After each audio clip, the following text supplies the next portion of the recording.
Hi, welcome to our YouTube channel Education Wire. Today we are going to have a lecture on science for the standard 7. Okay, let's start. Chapter number 18, Sound, Production of Sound. Some events are given below. You have to put a tick mark, okay, in the box if you have experienced the events. If not, you have to put a cross in the box, right? Clap your hands together, played a musical instrument, burst a firecracker, knock on a closed door, whistle using the cap of a pen, place your palm on a mobile that is ringing, swung the clapper of the bell and the bell rang. Swung मतलब swing करना, okay? A metal utensil fell down with a clutter. There was a thunderclap in the sky. Put your hand on a speaker which is producing sound. जो भी अपने events को experience किया है आपको क्या करना है, टिक मार्क करना है इन फॉलोइंग बॉक्सेस में. और जिसको आपने एक्सपीरियंस नहीं किया है आपको क्या करना है, उसको क्रॉस आउट करना है, right. It is seen from the above examples कि जो साउंड होता है वो जनरेट होता है due to variety of events के वजह से. ओके, इन सम एग्जाम्पल्स जो साउंड जनरेट होता है due to vibration of an object. For example the bell और द स्ट्रिंग और diaphragm of an musical instrument. मगर कुछ एग्जाम्पल्स ऐसे भी है like bursting a cracker, clapping, lightning strike. यहाँ पे हमको वाइब्रेशंस फेल्ट नहीं होते, महसूस नहीं होते. ओके, हावेवर वाइब्रेशंस प्रोड्यूस होते हैं इन केसेस में भी. Okay, all this vibrations are imparted to the molecules in the air और उसी से क्या होता है, साउंड प्रोड्यूस हो जाता है. You might have seen that जब भी हम लोग एक पत्थर को लेक में थ्रो करते हैं तो क्या होता है, वेव्स जनरेट होते हैं. Okay, and they reach up to the banks of the lake. Vibrations हमारे कानों तक रीच आउट होते हैं through the air in a similar way और उसी से क्या होता है, हम लोग आवाज़ सुन पाते हैं. ओके, सिंगर्स क्या करते हैं, सिंगर्स अपना जो म्यूजिकल इंस्ट्रूमेंट्स होते हैं उनको ट्यून करते हैं before he start singing. Okay, मतलब उन लोग एग्जैक्टली क्या करते हैं, उन लोग इंश्योर करते हैं. समझो उन लोग को अभी तानपुरा यूज़ करना है. जो तानपुरा होगा उन लोग को जो चाहिए रिक्वायर्ड नोट्स वो क्या कर सके, वो प्रोड्यूस कर सके. उसके लिए उन लोग क्या करते हैं, एडजस्टमेंट करते हैं टेंशन को इन इट्स स्ट्रिंग. ओके, उन लोग क्या करते हैं, उस तानपुरा को ट्यून करते हैं. लाइक वाइज एक तबला प्लेयर अपने तबले को क्या करता है, ट्यून करता है. कैसे, by hammering the pegs. Okay, उससे से क्या होता है, एडजस्ट होता है उनका tension in the diaphragm of the tabla. जो सिंगर्स के साथ जो हारमोनियम एकम्पनिस्ट होते हैं they find out beforehand जो भी कुछ की है उसको. Okay, in which the singer is going to sing the song. Okay, to tune an instrument वो क्या करना पड़ता है, एडजस्ट करना पड़ता है. उनका जो पिच है उसको हाई रखना है या लो रखना है उस नोट्स के.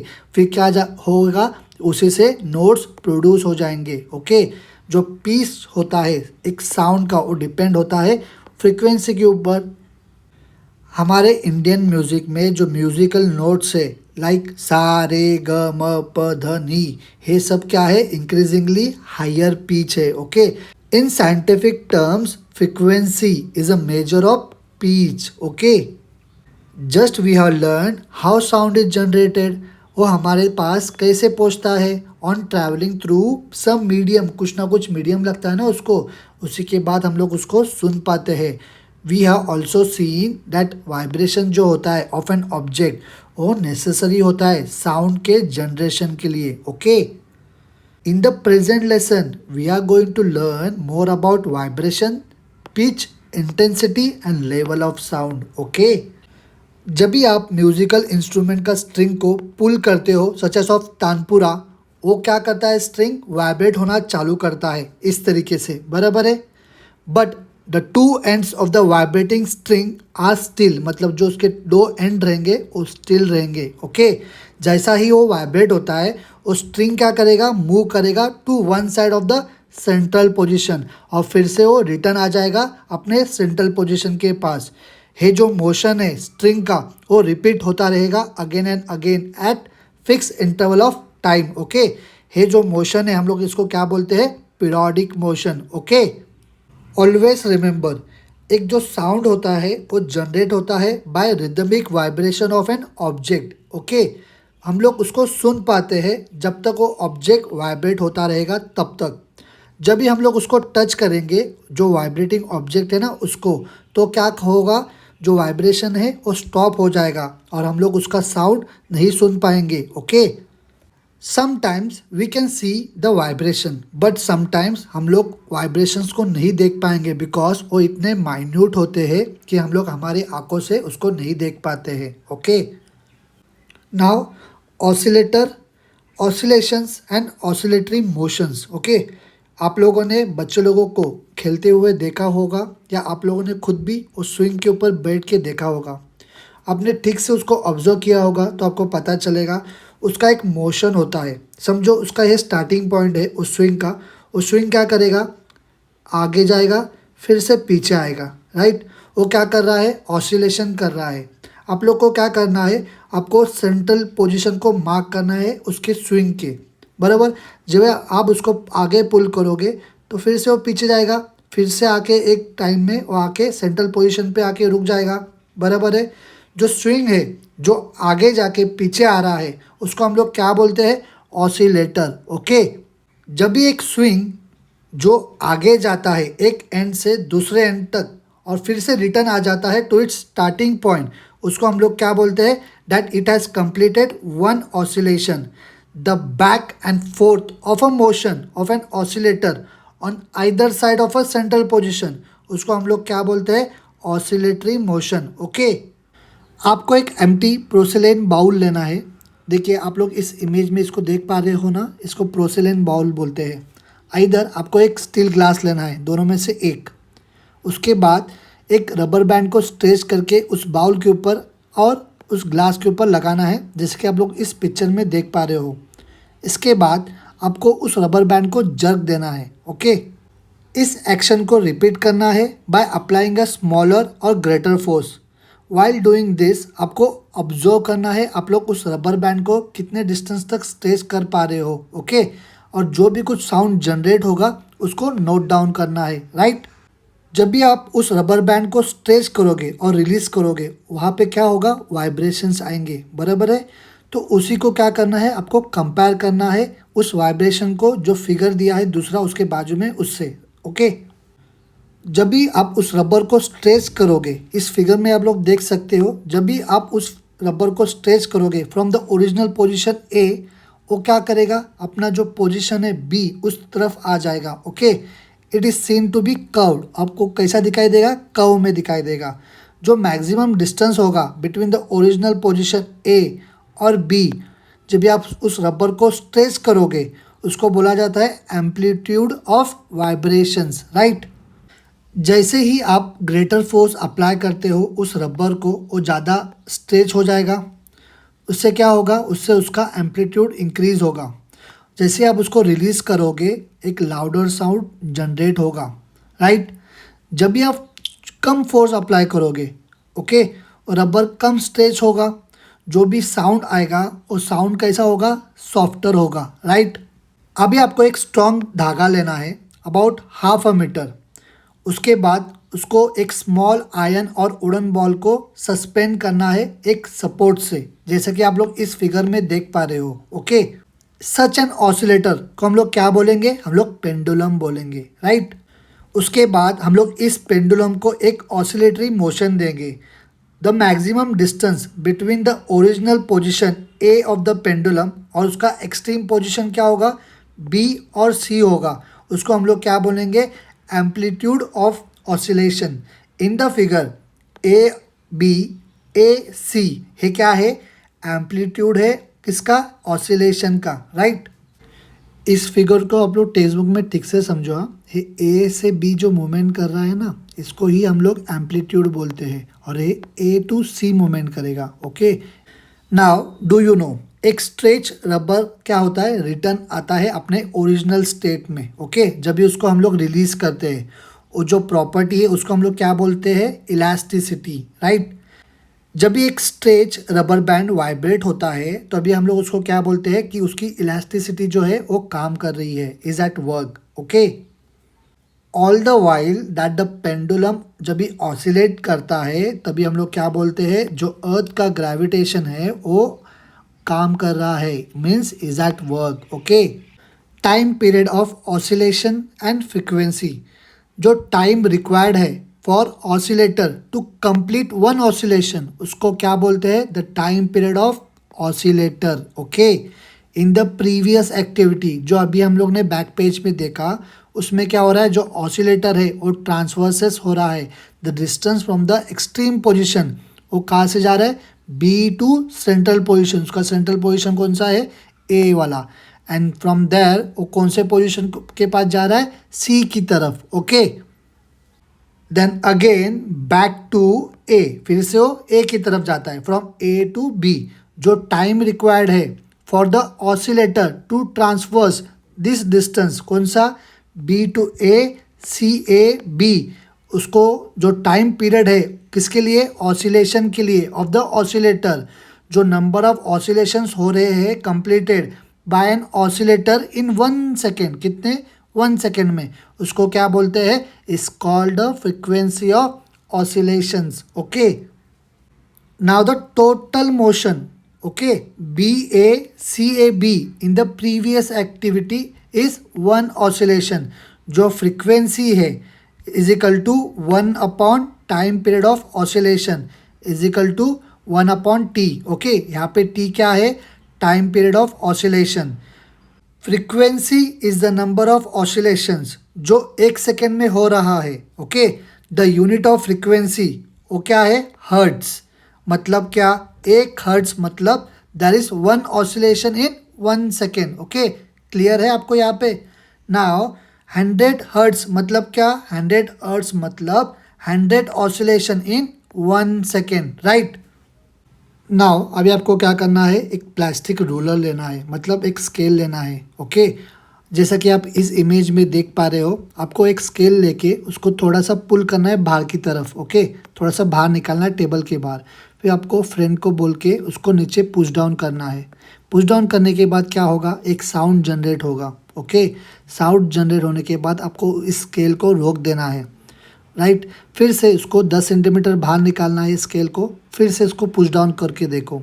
फिर उसके बाद आपको दोनों भी जो डिफरेंसेस है, फर्स्ट वाला और सेकेंड वाला जो साउंड जनरेट हुआ होगा, उसको उसका डिफरेंसेस को आपको नोट डाउन करना है, उसके फ्रीक्वेंसी को, राइट?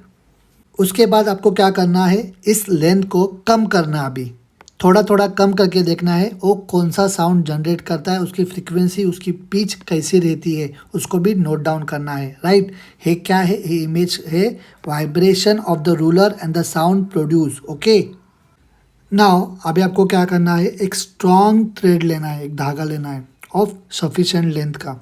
उसको एक वुडन और एक मेटल बॉब लगाना है उसके एंड की तरफ, उसको एक पेंडुलम की तरह बनाना है आपको।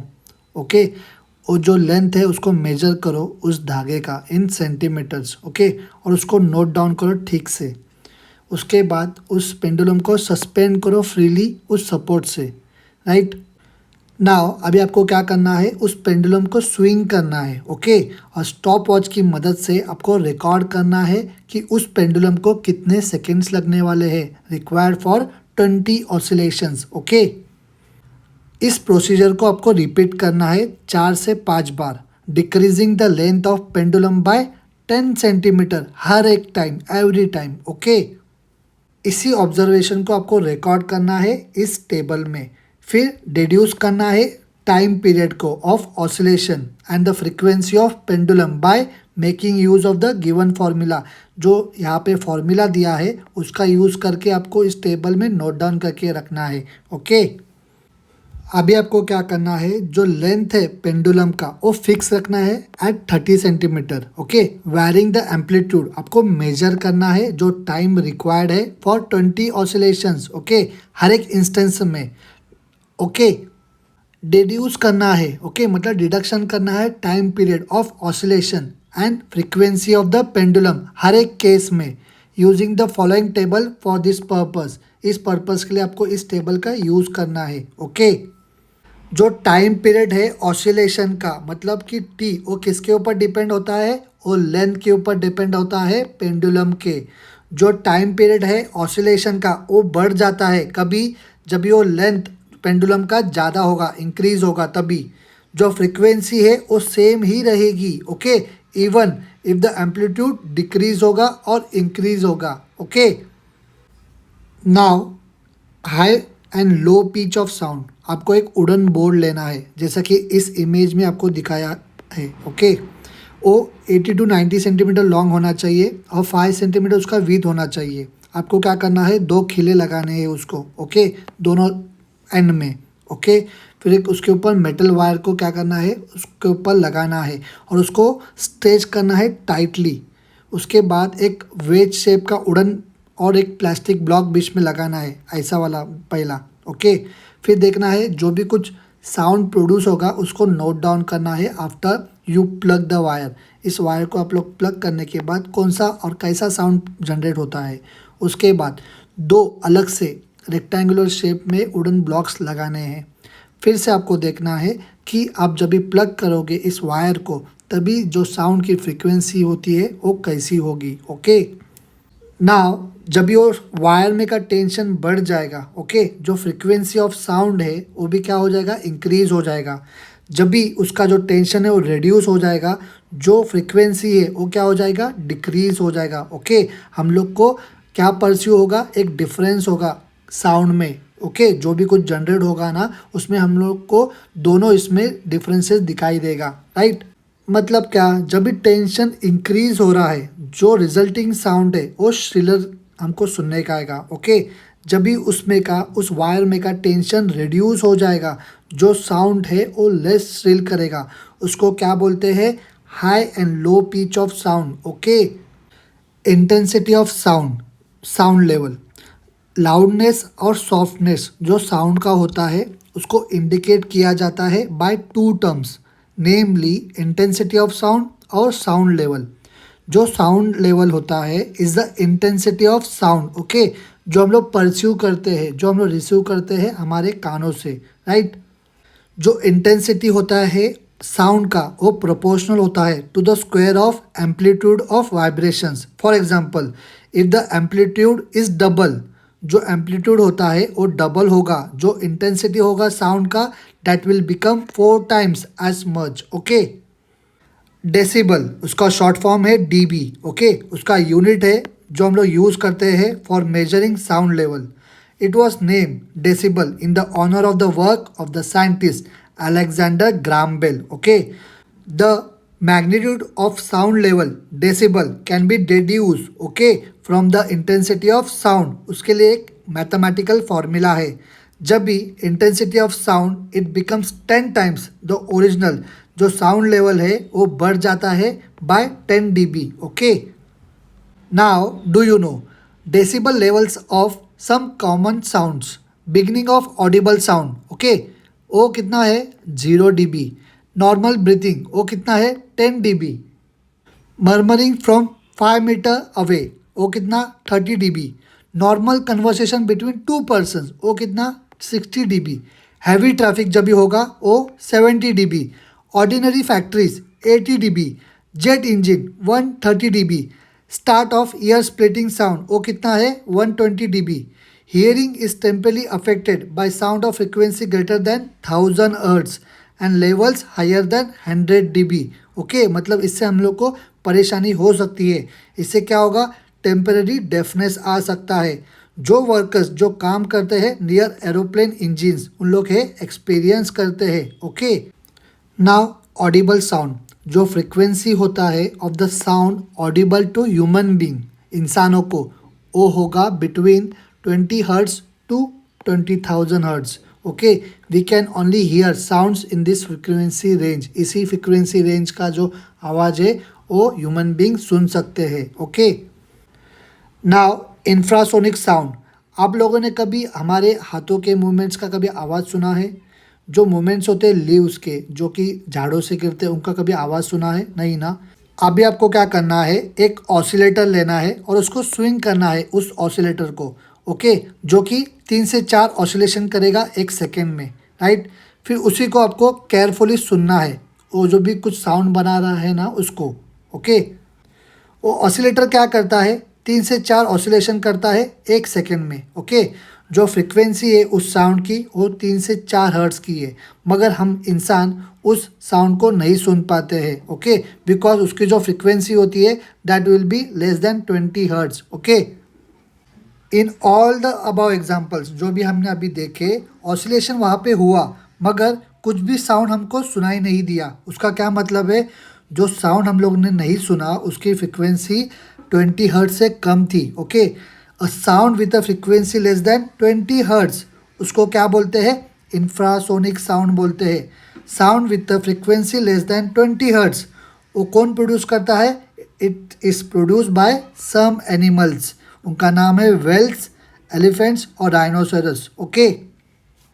नाउ अल्ट्रासोनिक साउंड, जो साउंड होता है with a frequency higher than 20,000 hertz उसको बोला जाता है अल्ट्रासोनिक साउंड, ओके। हम लोग इंसान, human beings, we cannot hear such sounds, okay. However कुछ एनिमल्स है जो उन लोग सुन सकते हैं, a dog can hear such sound, okay. ऐसा एविडेंस है कि जो एलिफेंट्स होते हैं उन लोग कम्युनिकेट करते हैं एक दूसरे के साथ with over a distance of up to 10 kilometres तक, ओके।